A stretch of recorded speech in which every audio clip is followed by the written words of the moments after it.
Okay, time to put the camera away. Is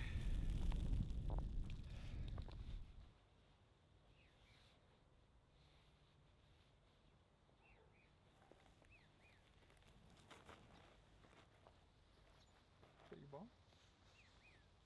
Okay. Okay. Oh, yeah.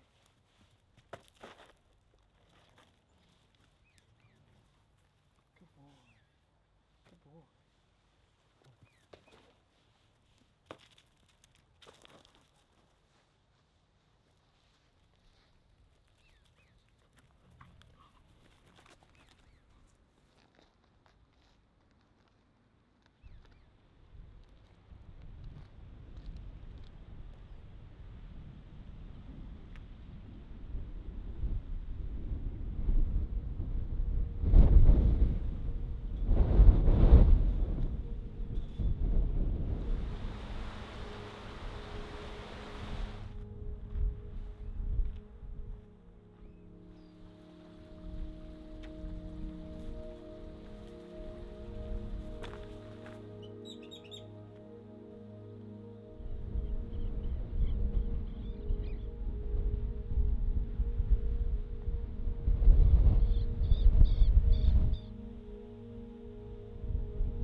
baby. Patagonia, let's go. You've already had breakfast, Pip. Oh, one, yes, but what about second breakfast? The dwarf breathed so loud we could have shot him in the dark. It's me, Amari. Good morning, Patagonia. C'est magnifique. Patagonia. There are rabbits out here.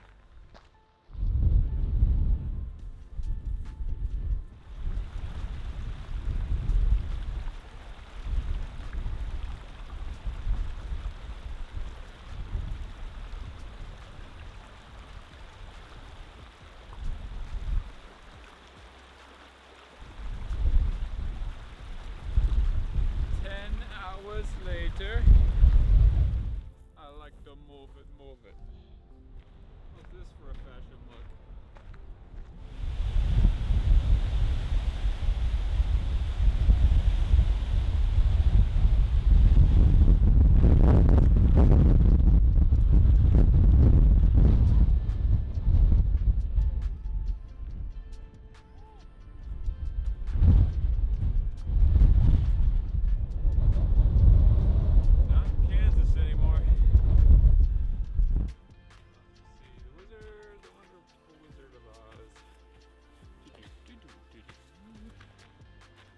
Talking about, Willis?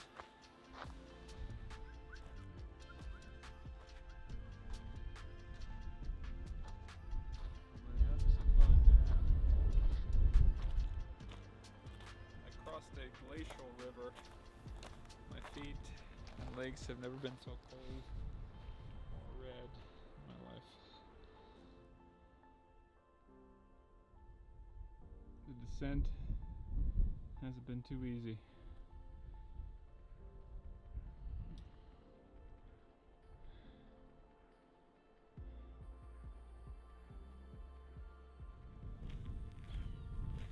Of wascally wabbits out here.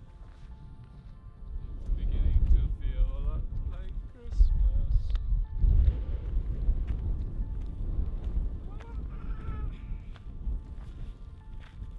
Would you like a slushie? This is so beautiful out here. I got chills, they're multiplying.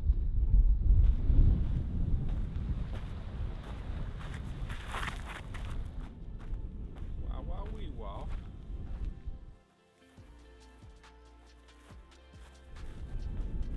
Wild West. Desperado. Here's the trail. I don't know. Okay, well that was the Huemel Circuit in Argentina. I got there from going from Lima, Peru to Buenos Aires. A few days later I took a flight from Buenos Aires to El Calafate, and in El Calafate I took a bus, about a 3-hour bus ride to the town of El Chalten, which again takes about 3 hours or so by bus, and that was about a cost of $25 or so. El Chalten is sort of the hiking, trekking capital of Argentina. Fairly small, but lots of, as you might imagine, lodgings and hotels and things. There, I stayed in an Airbnb, and this particular Airbnb there, he has a number of different hotel units, but it was Hostel del Lago. I stayed in sort of this camper. The Huemel Circuit is located in Los Glaciers National Park, which is Argentina's largest park. A 41-mile loop trek. You have to cross a couple of rivers, so there's zip lines. I would recommend taking a harness and checking in with the park rangers, registering, doing all that.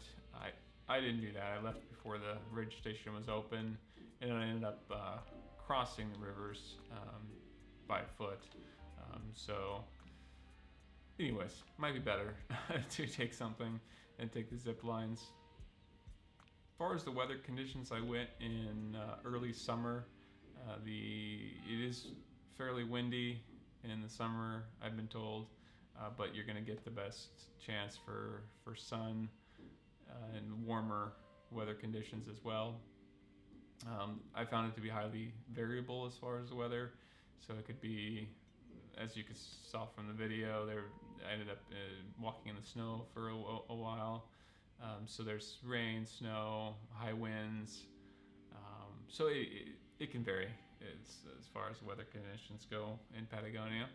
My initial plan before heading to Argentina was going to go from Lima to Chile, but I didn't do enough research. I actually bought a ticket and booked on my dates for the O and the W circuit, but you have to actually get your vaccine validated before entering Chile, so I didn't do that, and it can take up to 4 weeks. So if you are planning on doing hiking in Chile, make sure you check that out. But that'll be something I try to do later on down the road, maybe next year, February. We'll see, right? As far as the days, first day was about 20 miles, and this is the way I went here, so I'll show that here. A couple things to mention. There was an ascent that was fairly difficult because I couldn't. The trail was hard to find, or it's easy to go off trail. So yeah, the overall the hiking itself wasn't too challenging for the 20 miles as far as, it's fairly low elevation, but losing the trail, having a river crossing, those sorts of things made it, and of course the wind and some of the high winds and some of the some snow at the end made it a little more challenging. The day 2, I started around 7:30, finished at around 10 p.m. So again, like the first day, there's some technical aspects to it as far as having to cross a river, very steep descent, but overall, again, nothing too bad. Again, not low elevation sort of thing. So it's fairly easy to put large miles in, but at the same time, doing this hike in 2 days was a bit of a stretch. So I would recommend doing it over a 3-day period minimum. By the time 8, 9 p.m. on the second day, my legs were feeling it, my feet were feeling it. I had some blisters, so it was tough. So I think it would be better to do it later, over a longer period of time rather.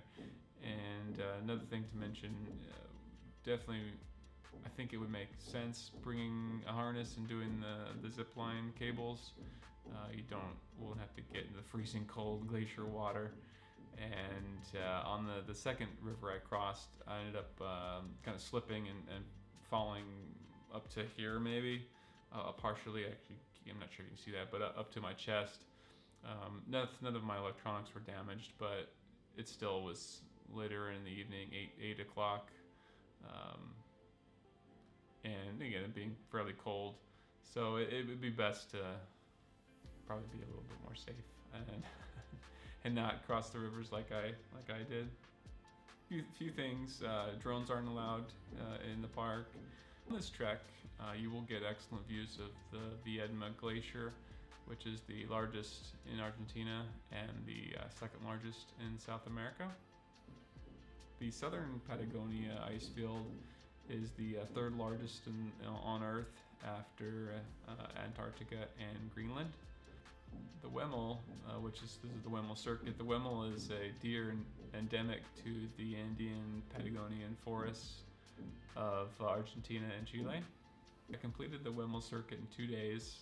The one night I stayed at the Paso del Viento, which is a refugio.